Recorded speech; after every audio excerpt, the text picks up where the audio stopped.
තුට්ටු දෙකේ මිනිස්සුන්ගේ ස්වභාවය තමයි සම්බන්ධතා බිඳවට්ටනවා නම්. මොනවද කරන්නේ? සම්බන්ධතා බිඳවට්ටන.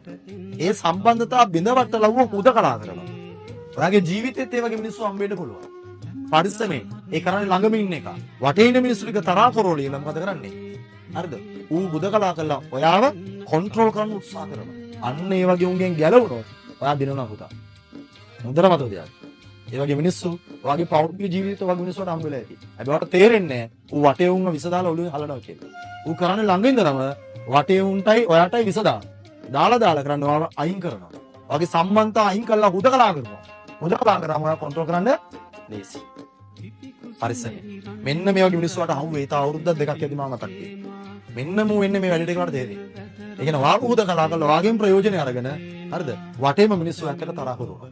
ඒක තමයි උන්ගේ සිස්ටම් එක. පුළුවන් තරම් බලන්න වටේන යාළුවෝ අමනාප වෙනවා. ඔයා දන්නේ නැහැ හේතුව මොකද කියලා. හේතුව වල වෙනම ළඟම එකක තමයි වටේ උන්ට විසඳන්නේ. ඒක උගේ ප්‍රයෝජනෙ ගන්නවා නිසා. උන් නම් නිකන් සත්තු නෙමෙයි පරම සත්තු.